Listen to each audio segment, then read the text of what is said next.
कहा जाता है कि रख हौसला वो मंजर भी आएगा, रख हौसला वो मंजर भी आएगा, प्यासे के पास चल के समंदर भी आएगा, थक कर ना बैठ ए मंजिल के मुसाफिर, मंजिल भी मिलेगी और मिलने का मजा भी आएगा। दोस्तों, आज मैं जिस व्यक्ति की बात करने जा रहा हूँ वो हमारे देश के ही नहीं बल्कि पूरे विश्व में जाने जाते हैं। जी हाँ, आज मैं बात कर रहा हूँ भारत के 15वें प्रधानमंत्री श्री दामोदर दास नरेंद्र मोदी। एक चाय वाले से लेकर एक प्रधानमंत्री तक का सफर कैसे तय किया, क्या क्या रुकावटें आई, कैसी कैसी परिस्थितियां आई। नरेंद्र मोदी जी का जन्म 17 सितंबर 1950 को बॉम्बे राज्य के मेहसान जिले में हुआ था।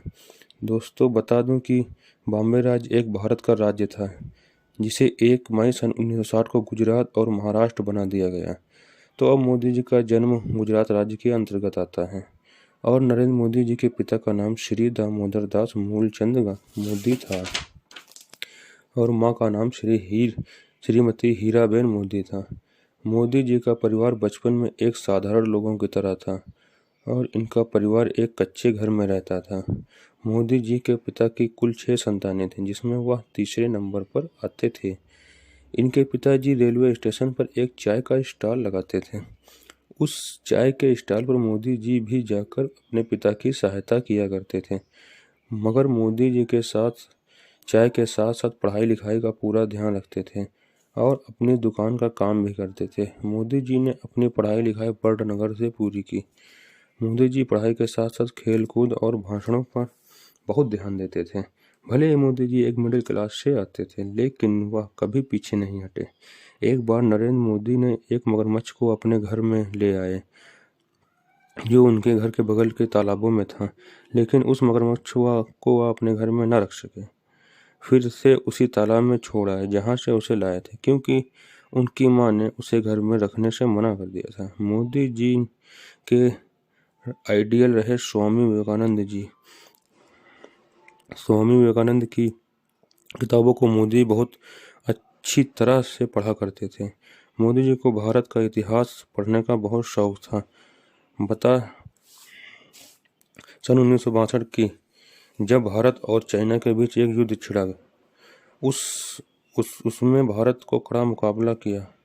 बदकिस्मती से सफलता नहीं मिली और उससे मोदी जी बहुत प्रभावित हुए और अपने देश के लिए कुछ करने की ठान ली और उन्होंने एनसीसी ज्वाइन करने की सोची, लेकिन हाइट ना होने के कारण वह नहीं पहुंच सके। लेकिन वह फिजिकल की सारी चीज़ों में सबसे आगे थे। मोदी जी को अपने देश से बहुत प्रेम था।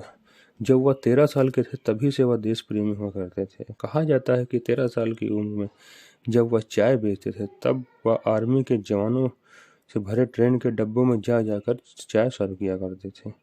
मोदी जी बचपन से देश प्रेमी थे। वह देश के लिए कुछ कर दिखाना चाहते थे, लेकिन उनको यह लगता था कि वह अपने परिवार के साथ रहकर यह सब नहीं कर सकते, तो उन्होंने घर छोड़ने का फैसला ले लिया। वह स्वामी विवेकानंद जी के प्रभावित थे। सन 1967 में उन्होंने अपना पारिवारिक जीवन त्याग दिया। सबसे पहले अपने आदर्श स्वामी विवेकानंद की दीक्षा लेने दीक्षा मठ जा पहुंचे, लेकिन वहां उनको दीक्षा नहीं दी गई। असल में वहाँ रामकृष्ण मिशन का सन्यासी बनने के लिए उनका ग्रेजुएट होना जरूरी था, लेकिन मोदी जी ग्रेजुएट नहीं थे।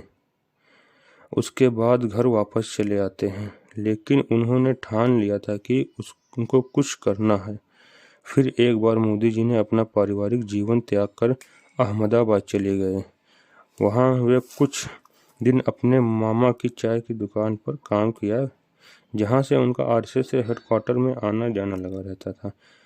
वहाँ से शुरू हुई मोदी की एंट्री। मोदी जी की वकील साहब से मुलाकात हुई और वकील साहब मोदी जी से बहुत प्रभावित थे। उन्होंने मोदी जी में बहुत कुछ खूबियाँ देखी। वहीं से शुरू होती है मोदी की जर्नी ऑफ आरएसएस। और उसके बाद वो अहमदाबाद के आरएसएस के हेडक्वार्टर में उनके रहने का इंतजाम कर दिया गया। महज 18 वर्ष की आयु में मोदी जी ने आरएसएस ज्वाइन कर ली। वह आरएसएस के काम करने लगे हैं। वह गुजरात के कोने कोने में जाकर लोगों का दुख दर्द समझने लगे और वह अपने कामों को बहुत अच्छी तरह से बखूबी निभाते थे। चाहे वो ऑफिस की सफाई हो या लोगों का दुख दर्द सुनना हो, कहा जाता है कि वकील साहब के बहुत करीबी थे। मोदी जी ने अपनी पढ़ाई अधूरी छोड़ दी थी, तो वकील साहब ने उनको अपनी पढ़ाई पूरी करने की सलाह दी। समय आया 1975 का, जब देश में इमरजेंसी लगी और आरएसएस जैसी संस्थाओं को बैन कर दिया गया। तब मोदी जी को एक अहम जिम्मेदारी सौंपी गई, वह थी कि आरएसएस के बैन का विरोध करना। और इसको मोदी जी ने बहुत अच्छी तरीके से निभाया और उनकी आरएसएस में एक अच्छी छवि बन गई और उनको आरएसएस का रीजनल ऑर्गेनाइजर बना दिया गया। कुछ समय सूरत और बड़ौदा में काम करने के बाद सन 1979 में उनको आरएसएस की दिल्ली ब्रांच में रेफर कर दिया गया, यानी कि भेज दिया गया। वहाँ से कुछ समय बाद वह फिर गुजरात लौटे और वहाँ एक बुक भी लिखी, संघर्ष माँ गुजरात। इस बुक में राजनीतिक और समाज के बारे में बहुत कुछ गहराई में लिखा हुआ था। सन 1980 में वह गुजरात यूनिवर्सिटी से पॉलिटिकल साइंस में अपना ग्रेजुएशन कंप्लीट किया। सन 1985 में उनके काम को देखते हुए उनको बीजेपी को सौंप दिया गया और वह पार्टी में काम करते करते श्री अटल बिहारी वाजपेयी जी के करीब आ गए और काम करते करते उनसे बहुत कुछ सीखते थे। आज उनकी भाषा में बीजेपी की छवि झलकती है, यानी कि अटल बिहारी जी की छवि झलकती है। सन 1990 में उन्होंने लाल कृष्ण आडवाणी की एक भव्य रथ यात्रा का शानदार आयोजन किया। सोमनाथ से लेकर मुंबई तक चली रथ यात्रा में मोदी जी ने आडवाणी के साथी का काम किया।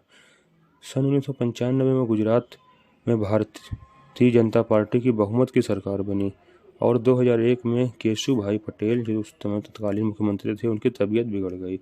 तबीयत बिगड़ते देखते हुए उस समय के सबसे अच्छे और अनुभवी नेता के तौर पर नरेंद्र मोदी जी को पहचानते थे, इसलिए इसी दौरान उनको गुजरात की सत्ता सौंप दी गई और मोदी जी को वहाँ का मुख्यमंत्री बना दिया गया और बहुत अच्छी तरह से अपना काम किया मुख्यमंत्री के बतौर मुख्यमंत्री, और गांव-गांव तक बिजली पहुंचाई और गुजरात को एक अच्छा सा राज्य बना दिया।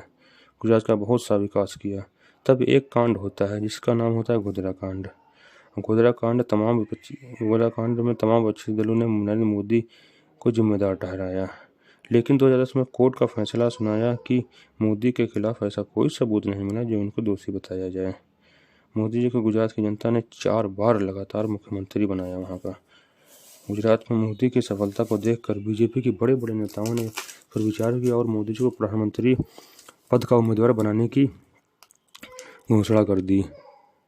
मोदी, और उस समय था 2014 का, जब मोदी जी को प्रधानमंत्री पद का उम्मीदवार बनाया गया और पूर्ण बहुमत मिला और वहाँ प्रधानमंत्री बन गए। उसके बाद सन 2019 में फिर से एक बार भारत की जनता ने पूरा प्यार दिया और उनको पूर्ण बहुमत के साथ प्रधानमंत्री बना दिया गया और प्रधानमंत्री फिर एक बार चुन लिए गए। कहा जाता है कि मोदी 24 घंटे में 18 घंटे काम किया करते हैं और मात्र 6 ही घंटे सोते हैं। मोदी जी एक शुद्ध शाकाहारी भोजन अपनाते हैं और दिन में वह योग भी करते हैं समय निकाल के। ये रहा मोदी जी का जीवन परिचय। दोस्तों, आप लोगों को अच्छा लगा हो तो लाइक और सब्सक्राइब कीजिए। धन्यवाद अपना कीमती समय देने के लिए।